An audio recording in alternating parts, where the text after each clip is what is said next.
stories tonight in Y News. Makabayan bloc lawmaker urges Philippine forces to adopt a proactive stance in securing the West Philippine Sea.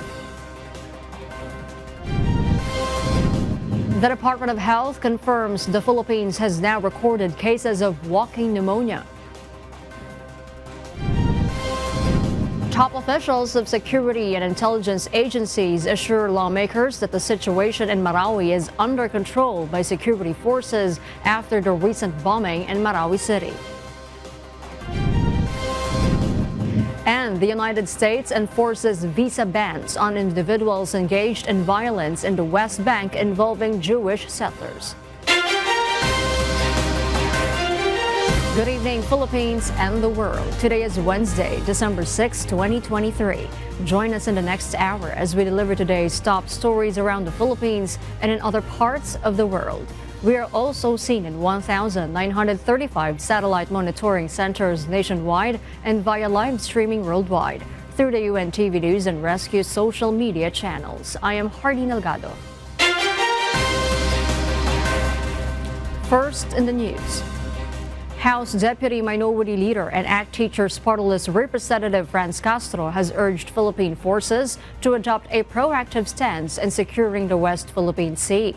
However, during a crucial briefing by the House Special Committee on the West Philippine Sea, representatives from the Armed Forces of the Philippines and the Philippine Coast Guard informed lawmakers, including Representative Castro, that they are doing everything within their capacity despite facing limitations. Rosa Licons will tell us why. House Deputy Minority Leader and ACT Teachers Party List Representative Franz Castro questioned the efforts of the Armed Forces of the Philippines and the Philippine Coast Guard in securing the Philippines' Exclusive Economic Zone or EEZ in the West Philippine Sea. She made the statement during the briefing of the Special Committee on the West Philippine Sea on the recent incidents involving Philippine and Chinese vessels in the area. Whether magkaroon ng Chinese vessel doon o hindi, so paano natin sana maging proactive tayo, hindi tayo reactive, 'di ba? So tapos parang magwa 1 month bago tayo nag-react. So ang ginagawa lang natin, tinitignan lang natin sila. According to the lawmaker, government forces are not doing enough to prevent the incursion of Chinese vessels in the West Philippine Sea. Last Sunday, December 3, around 135 vessels of the Chinese Maritime Militia were spotted off Julian Felipe Reef. However, based on the latest monitoring, the number has drastically gone down. Na-monitor nyo na November 5 and 6 hanggang sa bumaba na siya. So 135. So I don't believe na talagang ginagawa niyo yung katungkulan niyo o sinasabi niyo po na enough yung ginagawa ninyo para mapigil natin ito. So I beg to disagree. Meanwhile, the PCG and the Philippine Navy insisted they are doing everything they can to secure the West Philippine Sea. The air and naval assets of PCG and Armed Forces of the Philippines are rotationally patrolling the area. Again, with the very limited assets that we have, just to emphasize, we only have 3 vessels in Palawan. And if you can just imagine how vast West Philippine Sea is, we cannot expect that the Philippine Coast Guard will be there 24/7 in Julian Felipe to watch over the swarming of the Chinese Maritime Militia. We are always in the WPS when we monitored any increase in the presence of Chinese vessels in any feature in the West Philippine Sea po. We are always there, the Philippine Navy and the Philippine Coast Guard. We follow the existing procedure to confront this presence. Another lawmaker who is also a member of the Special Committee believes the Philippine Navy and PCG must not be blamed for the harassment and incursions of the Chinese vessels in the West Philippine Sea. He also supports the provision of additional funding for these agencies to strengthen their capacity. I refer to the provision of more funding for the Navy and the Coast Guard. So that is a matter for the executive and the legislative to address. But at their level, I believe that the Navy and the Coast Guard are doing their patriotic duty of securing our sovereignty and territorial integrity. The Philippine Navy ensures the number of Philippine government sea vessels patrolling the disputed waterway has been increased. Rosa Licoz, UNTV News and Rescue. We serve the people, we give glory to God. A lawmaker has expressed concern over the upcoming civilian caravan in the West Philippine Sea. Senator Francis Tolentino met with Foreign Affairs Secretary Enrique Manalo and Philippine Ambassador to China Jaime Flor Cruz yesterday amid the swarming of over 100 Chinese militia vessels in Julian Felipe Reef. The lawmaker advised government forces to prepare for possible action of China over the scheduled convoy, given the presence of Chinese vessels. Tolentino, who also chairs the Senate Special Committee on Maritime and Admiralty Zones, fears that China's response might be worse than harassment. Baka hindi lang. Yun ang kinakabahan ko, baka may gawin na silang iba. Kasi nagawa na nila lahat nila yung laser beam, cannoning. Ito, maliliit na civilian na ito eh. Huwag naman dapat nilang gawin yon. The Department of Health has confirmed today that the Philippines has now recorded cases of walking pneumonia. In response to this development, health officials are urging the public to take immediate measures to prevent the spread of this respiratory infection. Gladys Tuabi will tell us why. The Department of Health has confirmed 4 cases of mycoplasma pneumonia in the country, commonly known as walking pneumonia. These cases have been reported in previous morbidity weeks, specifically weeks 3, 30, 37, and 38 with 1 case each. It is important to note that these instances were identified among reported influenza-like illnesses or ILI in the country. The Department of Health wants to make it clear that mycoplasma pneumonia is not a new pathogen. It has been detected among local cases before. In light of this, health officials are urging the public to take proactive measures, including the use of multiple layers of protection, such as wearing face masks, isolating when sick, and getting vaccinated. These steps are crucial to prevent the further escalation of respiratory infections. In an interview on Tuesday, December 5, Secretary of Health Ted Herbosa emphasized the significance of maintaining physical distancing and wearing face masks as precautionary measures. My advice is the same. Yung natutunan natin ng COVID, yung social distancing at saka pagsuot ng face mask, cough etiquette para hindi magkahawan. Kung may sakit ang bata, wag nang papasukin para hindi makahawan ng ibang bata sa eskwelahan. It's worth noting that despite the increasing cases of respiratory illnesses in China and Europe affecting children, Secretary Herbosa confirmed that there is no outbreak walking pneumonia in the country. Attributed po ito sa hindi bagong virus, previous microbes, mycoplasma pneumonia, yung respiratory syncytial virus at saka yung influenza. Sa Philippines po wala pang outbreak according to our Epidemiology Bureau, although marami ang cases because ito po talaga yung season ng respiratory illness. Gladys Tuabi, UNTV News and Rescue. We serve the people, we give glory to God.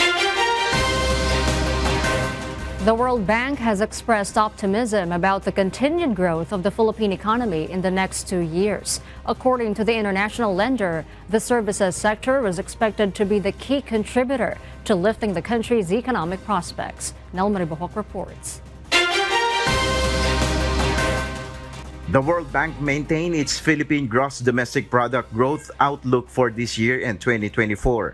Based on World Bank's Philippine Economic Update December 2023 edition, the Philippine economy is expected to grow by 5.6% in 2023 and edge up to 5.8% in 2024 and will driven by healthy labor market and stable remittances growth that continue to fuel robust household consumption. WB report added that services are expected to drive growth due to the ongoing recovery of the tourism sector and the consistent performance of the IT BPO industry, which is likely to spur job creation, increase household incomes, and benefit consumption and tourism adjacent industries. The World Bank's forecasts are below the government's 6 to 7% and 6.5 to 8% growth targets for this year and 2024 respectively. The Philippine economy grew by 5.9% in the third quarter, bringing the 9-month average GDP growth at 5.5%. The sustained growth in the long term, the World Bank said the Philippines should focus on structural reforms to boost productivity and improve its competitiveness. Before the release of the said report of World Bank, Finance Secretary Benjamin Jokno already expressed optimism that the Philippines will continue to grow despite the projected slowdown of the world economy next year. But if you look at a bigger picture, compare it with the other countries, so you have the growth projection from 2023 to 2024. So the World Bank expects the Philippine economy to outgrow its East Asia and Pacific peers. This is the broader list of countries. According to the finance chief, the Philippines has a relatively strong external position as it is less vulnerable to adverse external shock. Nel Maribuhok, UNTV News and Rescue, we serve the people, we give glory to God. And for the news abroad, the World Health Organization is urging governments to raise taxes on products like alcohol and sugary food, which is a causal factor in more than 200 diseases and injuries. WHO published an alcohol tax manual to accompany similar documents targeting tobacco and sugar-sweetened beverages taxes and applying them to items now exempt, such as wine in several European nations. Taxing such products with high sugar contents at a higher rate promotes to create healthier populations and also prevent violence and road traffic injuries, according to Rudiger Kresch, Director of Health Promotion at WHO. Heavy alcohol drinking can also cause a range of diseases, including some cancers, liver cirrhosis, and cardiovascular diseases. In response to several appeals for more action from Israel to prevent violence at West Bank by Jewish settlers, the United States commenced implementation of bans on visas of people involved in such violence. Palestinians and their property are being targeted by extremist Jewish settlers, leading to displacement of entire communities. Ryuji Sasaki will tell us why live. Good evening, Ryuji. Good evening, Marvi. The alarming surge in violent acts in the Israeli-occupied West Bank region has brought record levels not seen since the Second Intifada, according to United States Department of State spokesperson Matthew Miller. Violence in the West Bank this year is at levels not seen since the Second Intifada, and in recent weeks, an alarming surge in violent acts has driven this unwelcome record even higher. This includes unprecedented levels of violence by Israeli extremist settlers targeting Palestinians and their property, displacing entire communities, as well as violence by Palestinian extremist militants against Israeli civilians. Today, as President Biden recently warned, the United States is taking action to address this escalating violence in the West Bank by implementing a new visa restriction policy under Section 212A3C of the Immigration and Nationality Act. Under this policy, the United States will pursue visa restrictions against individuals involved in or meaningfully contributing to the undermining of peace, security, or stability in the West Bank. The United States administration has repeatedly warned Israel to act to stop acts of violence by Israeli settlers against Palestinians in the area and hold those involved accountable. In the same manner, Palestinian leaders are also asked for more action to prevent attacks on Israelis in the West Bank. The bans started to be implemented on Tuesday, December 5, 2023, with those Israelis impacted by the restrictions to be notified of the revocation. Israel's Defense Minister Yoav Gallant, meanwhile, confirmed that only Israeli authorities have the right to use violence, Israel being a state of law. Miller, on the other hand, acknowledged Israel's actions to hold people responsible by putting them in administrative detention.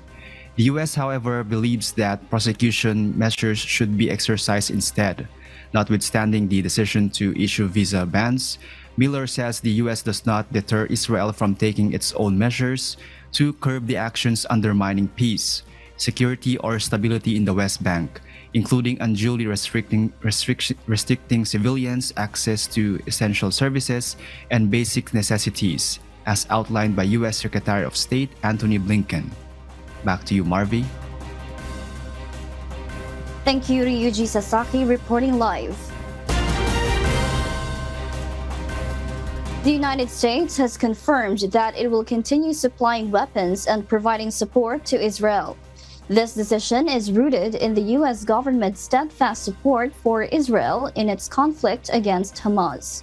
While the U.S. remains committed to aiding Israel, there are calls for Israel to take all necessary precautions to minimize civilian casualties, especially in light of the recent offensive in North Gaza.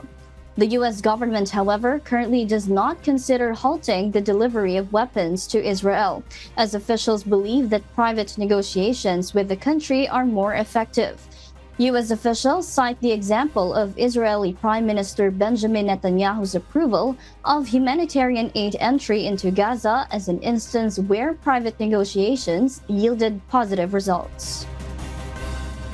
We will continue to consult closely with Israel to ensure that they have what they need to defend themselves to prevent a future terrorist attack. Israel is using its own funds to pay for U.S. defense articles and services, to include State Department provided foreign military financing for some items that are sold through foreign military sales, as well as direct commercial sales. They expressed concerns that reducing military support to Israel could be risky, potentially encouraging other parties to join the conflict against Israel. Apart from the annual $3.8 billion military aid provided by the U.S. to Israel, the Biden administration is seeking an additional $14 billion budget approval from the U.S. Congress. As of now, the U.S. Department of Defense has not received appropriated funds specifically designated for Israel. The leadership of Congress revealed on Wednesday its willingness to study the proposed decriminalization of libel and dueling. The primary objective behind these considerations is to address the urgent issue of overcrowded jail facilities across the country. Dante Amento tells us why. In today's National Decongestion Summit, Supreme Court Chief Justice Alexander Gesmundo revealed that 70% of detention facilities under the Bureau of Jail Management and Penology, or BJMP, are overcrowded at an average congestion rate of 386%. To solve this perennial problem among jail facilities or correctional institutions in the country, House Speaker Martin Romualdez said they will review recommendations to decriminalize libel, abortion, and dueling.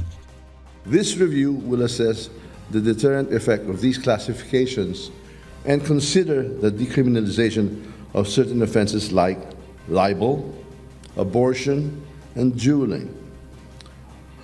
Our goal is to ensure that every punishments are proportionate to the gravity of the crimes thus committed. The lower house will also allegedly consider the proposal to have a unified Penology Act and Department of Corrections and Penology. To address these challenges, the House of Representatives is ready to consider and will seriously study several key proposals that merit serious contemplation and support. Senate President Juan Miguel Zubiri, meanwhile, said they are reviewing such proposal through their Justice Committee. However, Zubiri reiterated he is personally against for the decriminalization of abortion. Kung decriminalize naman yung kaso na yan, hindi na sila makukulong, di ba? So, yan ang siguro tinitingnan ng ating speaker at pag-aralan natin na mabuti yan. The Department of Justice, or DOJ, assures that they will honor the Congress' full discretion to decide on the issue at hand.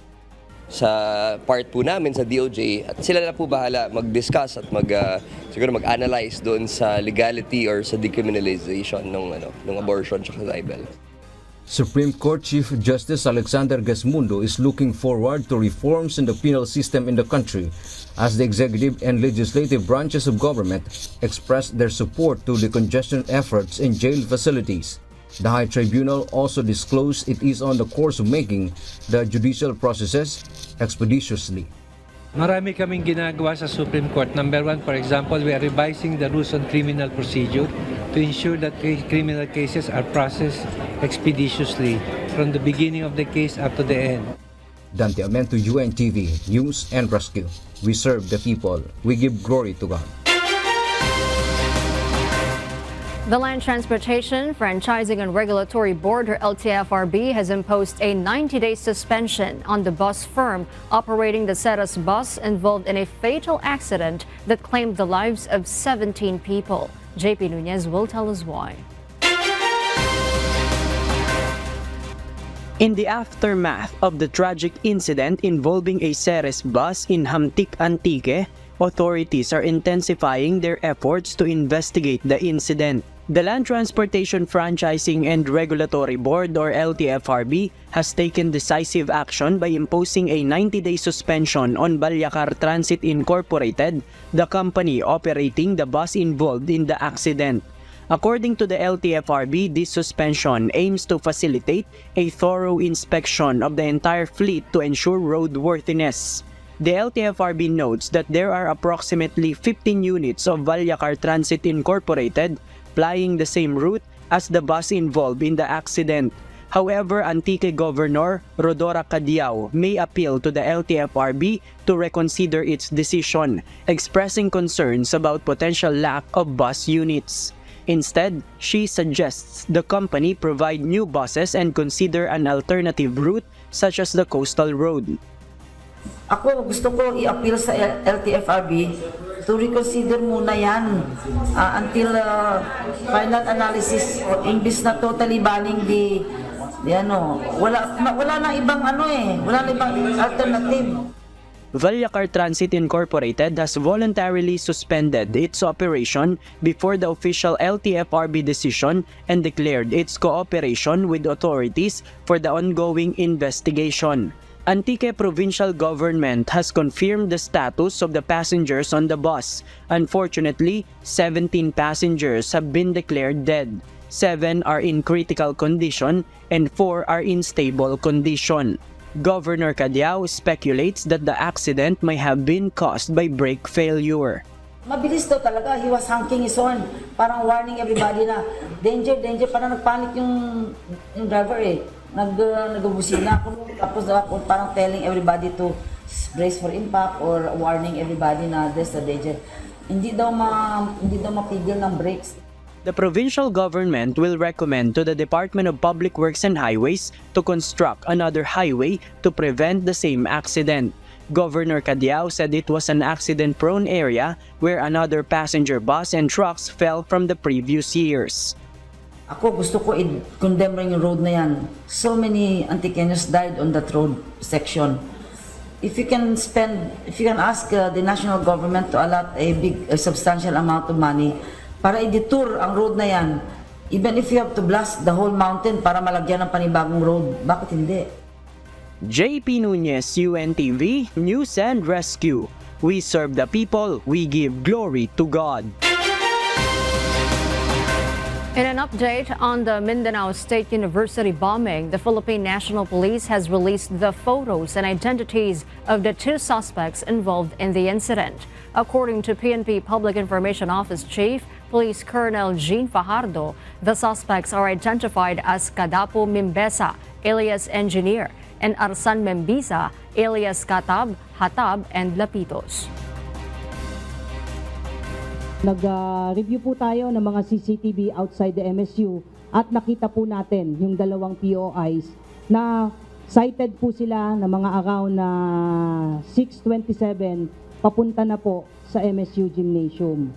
At bago po nangyari yung pagsabog ay nakita po sila itong 2 nating POIs na papalabas ng MSU at yung isang POI po natin ay it appears na tumawag po siya at ganamit yung cellphone niya that might have triggered po itong pagsabog po at immediately ay umalis po kaagad-agad sila ng MSU pagkatapos po nilang gumamit po ng telepono yung isa sa mga POIs po natin. Both individuals have pending arrest warrants for a murder case. Colonel Fajardo revealed that the bombing was initiated through a command using a cellular phone. The explosives used in the incident were identified as 60mm mortar and rocket-propelled grenades with high explosives known as TNT. High-level government officials assure lawmakers that the situation in Marawi is under control by security forces following the bombing at a university in Marawi City. This report will tell us why. Several senators met with top officials of security intelligence agencies in an executive session regarding the recent bombing in Mindanao State University, Marawi City. They include Defense Secretary Gilberto Gibotiodoro Jr., Armed Forces of the Philippines Chief General Romeo Browno Jr., Philippine National Police Chief Police General Benjamin Acorda Jr., National Intelligence Coordinating Agency Director General Ricardo De Leon, and National Security Advisor Eduardo Año. Both the officials and lawmakers refused to divulge specific details from the briefing, but Senate President Juan Miguel Bigzubiri says the whole country is safe from security threats. He says the manhunt operations against persons of interest are ongoing and that military and police presence is now heightened in Mindanao as well as in Metro Manila. But we're all safe. In other words, after the briefing, it was shown rather that the Philippines is in safe hands. The military and PNP have it under control. He also urges the Bangsamoro Autonomous Region and Muslim Mindanao or BARM government to monitor the radicalization efforts in the area. So we have to urge, of course, the BARM government together with the local officials na i-monitor talaga itong mga radicalization efforts. Hindi mawawala yan eh. I think sa lahat naman ng sitwasyon, magkakaroon talaga ng problema ng radicalization. Whether you're far right or far left, or in this case, it's religious radicalization. Meanwhile, Teodoro says they're still validating the claims made by ISIS over the bombing. When asked about the supposed failure of intelligence, the defense chief says they are still looking into all possible angles, noting that the investigation is still ongoing. Lahat naman ng pwedeng gawin, ginagawa ng PNP at AFP. Harleen Delgado, UNTV News and Rescue. We serve the people. We give glory to God. In the last few days, our nation has grappled with the unsettling reality of consecutive moderate and strong earthquakes. The chief of the Department of Science and Technology, or DOST, has issued a call to action, emphasizing the urgent need to intensify our disaster preparedness efforts. Ray Pelayo details why. The magnitude 7.4 and 6.8 earthquakes in Surigao del Sur on December 2 and 4 respectively, and the magnitude 5.9 on December 5 in Lubang, Occidental Mindoro were felt in the country recently. Department of Science and Technology Secretary Renato Solidum said these were all generated by the Philippine Trench and are not connected with each other. Ang mga ito ay hindi magkakarugtong kaya walang relasyon. Ang mga lindol na nabanggit na malalakas sa mga nakaraang linggo, at ito naman ay nagkataon lang na nagkakasunod. Solidum said that trenches can generate a magnitude 8 earthquake. Ang isang trench ay isang earthquake generator kung saan talagang dumadaos-dos pababa ang malalaking bloke ng karagatan. From time to time ay nagkakaroon talaga ng mga paglindol dyan. Kadalasan nga lang ay maliliit. Minsan ay nagkakaroon ng malalakas na minsan ay parang kakasunod-sunod. Pero ito ay nagkakataon lamang. Trenches are offshore and can also generate tsunami. Ang ating ginagamit dyan ay matagal na bang hindi kumikilos ang particular segment ng trench. Kaya dyan sa Philippine Trench area, yung lugar ng Samar to Surigao, minsan merong kakulangan ng malalakas na lindol in the past 100 years. So, tinitingnan din natin yan. Dito sa Manila Trench, matagal-tagal na rin hindi kumikilos ng malakas. The DOST chief said that the earthquake drills in the country, done quarterly, is very important to prepare the public for a possible disaster. Kaya, kailangan natin isipin ang kahandaan ng ating solusyon para hindi tayo maapektuhan ng malalakas na lindol. Kahandaan sa ating sarili sa tamang pagre-responde kapag merong lindol sa dalampasigan. Kung posibleng may tsunami, dapat alam din natin ang gagawin saan mag-evacuate. At siyempre, pagpapatibay ng ating mga bahay at gusali. Ray Pelayo, UNTV News and Rescue. We serve the people. We give glory to God.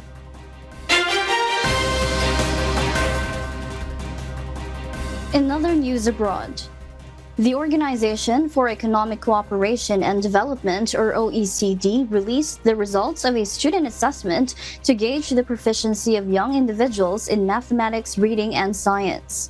The findings revealed a significant decline in the abilities of young learners in reading, maths, and science based on the assessment conducted by the OECD.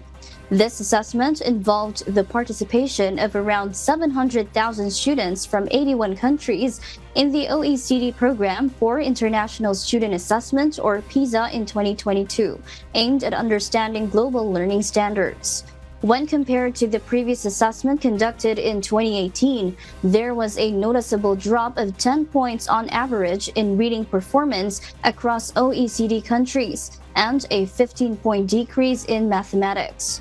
Several nations, including Germany, Iceland, the Netherlands, Norway, and Poland, experienced a sharp decline in their mathematics scores. According to OECD Director of Education Andreas Schleicher, one of the possible contributing factors to this decline is the ongoing impact of the COVID-19 pandemic.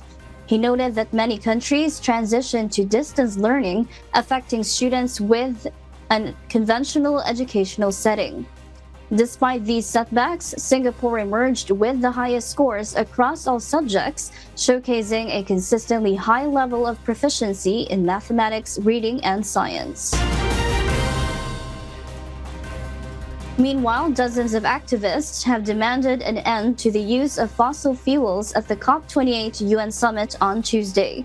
Mavian Dog will tell us why.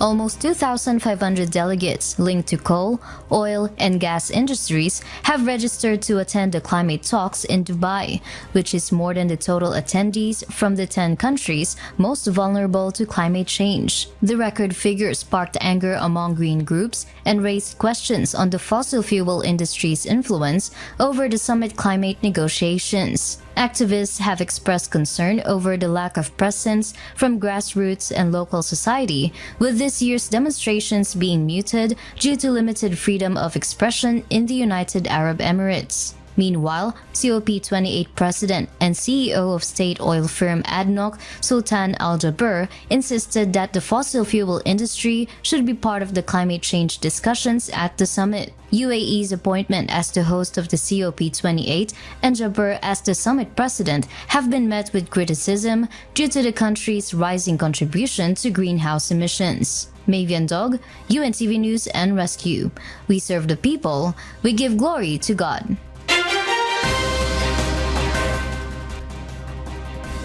In a tragic incident near the crater of Mount Marapi, 11 hikers have been found lifeless following the volcano's eruption over the past weekend.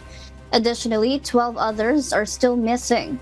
Search and rescue operations initially launched to locate the missing hikers had to be temporarily suspended on Monday, December 4, following a minor eruption.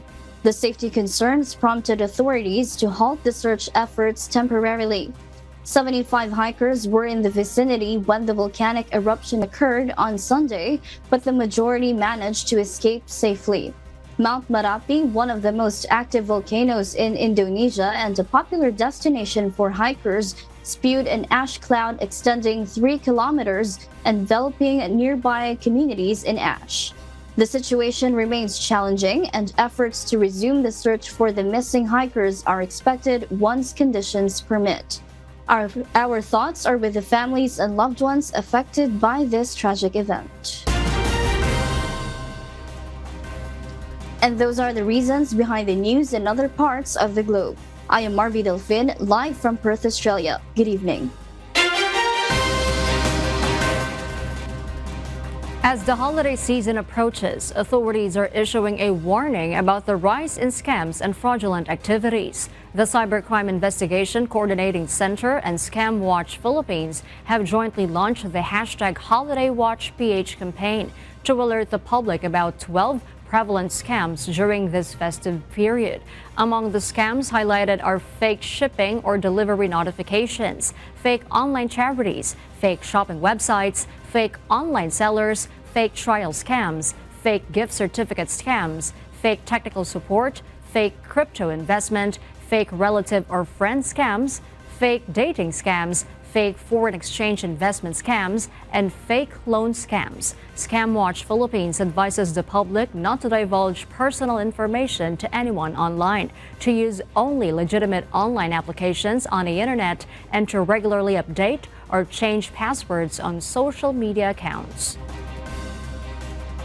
The objective of this campaign is to warn the public so that they get usage to that with the Gov't Council. Smile. Huwag po nating isi-share lagi ang mga information na to para hindi po tayo ma-hack. Complete name, email address. Yung email address po, ito po yung access nila sa mga bank accounts nyo. Mobile number, ito po yung magiging access nila sa e-wallets nyo. Birthday. So yung mga ganun pong information, huwag po tayong mag-share. Additionally, individuals are cautioned not to believe those requesting processing fees for loans. It's crucial to adopt the 5 attitudes against scams on the internet: not to give, to doubt, to be cautious, to complain, and to be prepared.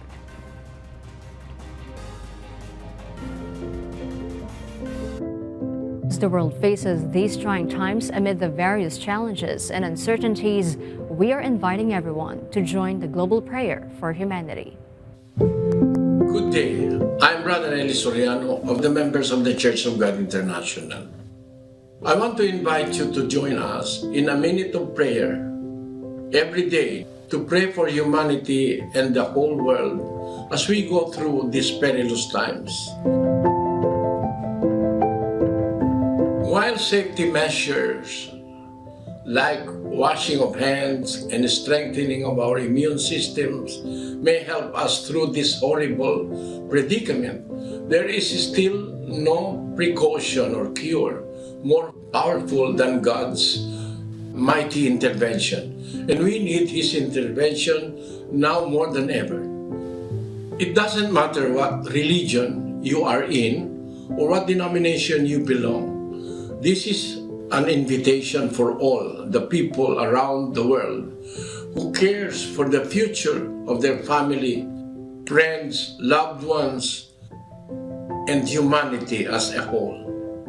Everybody is welcome to pray with us. For more details, you can check out the description box below. Thank you very much, and I hope to hear from you soon. May God bless you.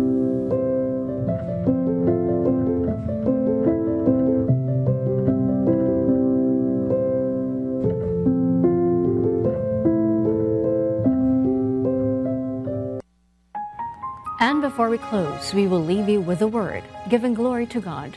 From the book of Proverbs, chapter 28, verse 20, it says, "A faithful man shall abound with blessings, but he that maketh haste to be rich shall not be innocent."